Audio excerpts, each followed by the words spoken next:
अथ पंचमोऽध्यायः सृष्टिवर्णन। नारद जी ने पूछा, पिताजी, आप केवल मेरे ही नहीं, सबके पिता, समस्त देवताओं से श्रेष्ठ एवं सृष्टि करता है। आपको मेरा प्रणाम है। आप मुझे वह ज्ञान दीजिए जिससे आत्म तत्व का साक्षात्कार हो जाता है। पिताजी, इस संसार का क्या लक्षण है? इसका आधार क्या है? इसका निर्माण किसने किया है? इसका प्रलय किसमें होता है? यह किसके अधीन है? और वास्तव में यह है क्या वस्तु? आप इसका तत्व बतलाइए। आप तो यह सब कुछ जानते हैं, क्योंकि जो कुछ हुआ है, जो हो रहा है, यह होगा, उसके स्वामी आप ही है। यह सारा संसार हथेली पर रखे हुए आंवले के समान आपकी ज्ञान दृष्टि के अंतर्गत ही है। पिताजी, आपको यह ज्ञान कहाँ से मिला? आप किसके आधार पर ठहरे हुए हैं? आपका स्वामी कौन है और आपका स्वरूप क्या है? आप अकेले ही अपनी माया से पंचभूतों के द्वारा प्राणियों की सृष्टि कर लेते हैं। कितना अद्भुत है। जैसे मकड़ी अनायास ही अपने मुंह से जाला निकालकर उसमें खेलने लगती है, वैसे ही आप अपनी शक्ति के आश्रय से जीवों को अपने में ही उत्पन्न करते हैं और फिर भी आप में कोई विकार नहीं होता। जगत में नाम, रूप और गुणों से जो कुछ जाना जाता है, उसमें मैं ऐसी कोई सत असत, उत्तम, मध्यम या अधम वस्तु नहीं देखता जो आपके सिवा और किसी से उत्पन्न हुई हो। इस प्रकार सबके ईश्वर होकर भी आपने एकाग्रचित्त से घोर तपस्या की। इस बात से मुझे मोह के साथ साथ बहुत बड़ी शंका भी हो रही है कि आपसे बड़ा भी कोई है क्या? पिताजी, आप सर्वज्ञ और सर्वेश्वर है। जो कुछ मैं पूछ रहा हूँ वह सब आप कृपा करके मुझे इस प्रकार समझाइए कि जिससे मैं आपके उपदेश को ठीक ठीक समझ सकूं। ब्रह्मा जी ने कहा, बेटा नारद, तुमने जीवों के प्रति करुणा के भाव से भरकर यह बहुत ही सुंदर प्रश्न किया है, क्योंकि इससे भगवान के गुणों का वर्णन करने की प्रेरणा मुझे प्राप्त हुई है। तुमने मेरे विषय में जो कुछ कहा है, तुम्हारा वह कथन भी असत्य नहीं है, क्योंकि जब तक मुझसे परे का तत्व या जो स्वयं भगवान ही है जान नहीं लिया जाता, तब तक मेरा ऐसा ही प्रभाव प्रतीत होता है। जैसे सूर्य, अग्नि, चंद्रमा, ग्रह, नक्षत्र और तारे उन्हीं के प्रकाश से प्रकाशित होकर जगत में प्रकाश फैलाते हैं, वैसे ही मैं भी उन्हीं स्वयं प्रकाश भगवान के चिन्मय प्रकाश से प्रकाशित होकर संसार को प्रकाशित कर रहा हूँ। उन भगवान वासुदेव की मैं वंदना करता हूँ और ध्यान भी, जिनकी दुर्जय माया से मोहित होकर लोग मुझे जगतगुरु कहते हैं। यह माया तो उनकी आंखों के सामने ठहरती ही नहीं, झेप कर दूर से ही भाग जाती है, परंतु संसार के अज्ञानी जन उसी से मोहित होकर यह मैं हूँ, यह मेरा है, इस प्रकार बकते रहते हैं। भगवत स्वरूप नारद, द्रव्य, कर्म, काल, स्वभाव और जीव वास्तव में भगवान से भिन्न दूसरी कोई भी वस्तु नहीं है।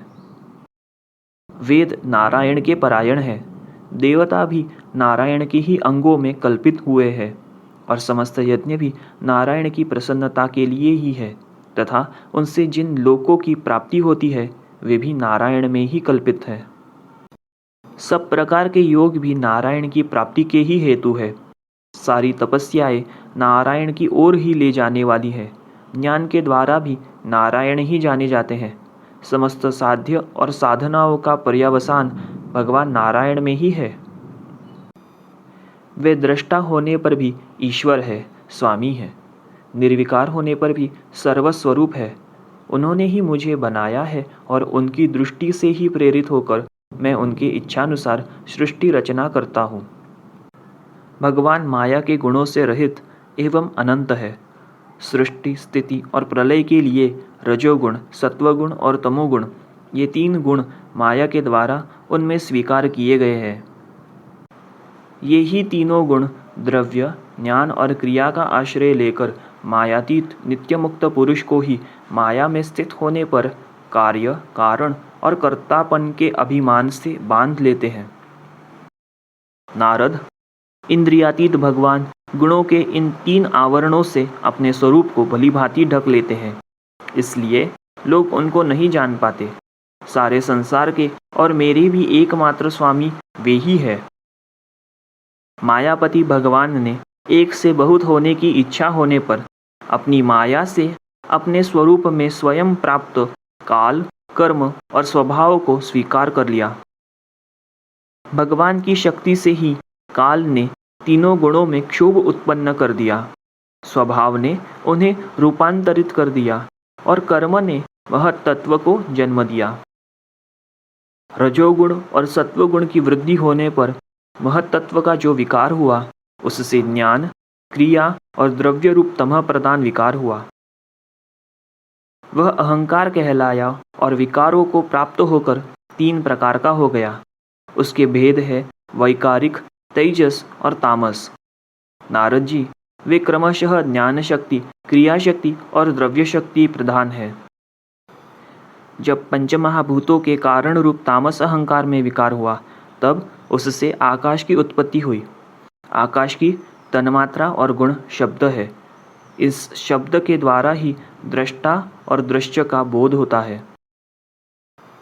जब आकाश में विकार हुआ, तब उससे वायु की उत्पत्ति हुई। उसका गुण स्पर्श है। अपने कारण का गुण आ जाने से यह शब्द वाला भी है। इंद्रियों में स्फूर्ति, शरीर में जीवनी शक्ति, ओज और बल इसी के रूप है।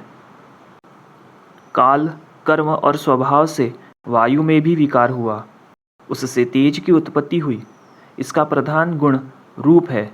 साथ ही इसके कारण आकाश और वायु के गुण शब्द और स्पर्श भी इसमें है। तेज के विकार से जल की उत्पत्ति हुई। इसका गुण है रस।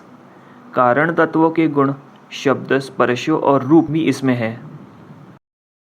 जल के विकार से पृथ्वी की उत्पत्ति हुई। इसका गुण है गंध। कारण के रूप कार्य में आते हैं। इस न्याय से शब्द, स्पर्श, रूप और रस ये चारों गुण भी इसमें विद्यमान है। वैकारिक अहंकार से मन की और इंद्रियों के 10 अधिष्ठातृ देवताओं की भी उत्पत्ति हुई। उनके नाम है दिशा, वायु, सूर्य, वरुण, अश्विनी कुमार, अग्नि, इंद्र, विष्णु, मित्र और प्रजापति। तेजस अहंकार के विकार से श्रोत्र, त्वचा, नेत्र, जिह्वा और घ्राण ये 5 ज्ञानेन्द्रिया एवं वाक, हस्त, पाद, गुदा और जननेन्द्रिय ये 5 कर्मेंद्रिया उत्पन्न हुई। साथ ही ज्ञान शक्ति रूप बुद्धि और क्रिया शक्ति रूप प्राण भी तेजस अहंकार से ही उत्पन्न हुए। श्रेष्ठ ब्रह्मविद, जिस समय ये पंचभूत, इंद्रिय, मन और सत्व आदि तीनों गुण परस्पर संगठित नहीं थे, तब अपने रहने के लिए भोगों के साधन रूप शरीर की रचना नहीं कर सके। जब भगवान ने इन्हें अपनी शक्ति से प्रेरित किया, तब वे तत्व परस्पर एक दूसरे के साथ मिल गए और उन्होंने आपस में कार्य कारण भाव स्वीकार करके व्यष्टि समष्टि रूप पिंड और ब्रह्मांड दोनों की रचना की। वह ब्रह्मांड रूप अंडा 1 सहस्र वर्ष तक निर्जीव रूप से जल में पड़ा रहा। फिर काल, कर्म और स्वभाव को स्वीकार करने वाले भगवान ने उसे जीवित कर दिया। उस अंडे को फोड़कर उसमें से वही विराट पुरुष निकला, जिसकी जंघा, चरण, भुजाएं, नेत्र, मुख और सिर सहस्रों की संख्या में है। विद्वान पुरुष उपासना के लिए उसी के अंगों में समस्त लोक और उनमें रहने वाली वस्तुओं की कल्पना करते हैं। उसकी कमर से नीचे के अंगों में 7 पाताल की और उसके पेड़ू से ऊपर के अंगों में 7 स्वर्ग की कल्पना की जाती है।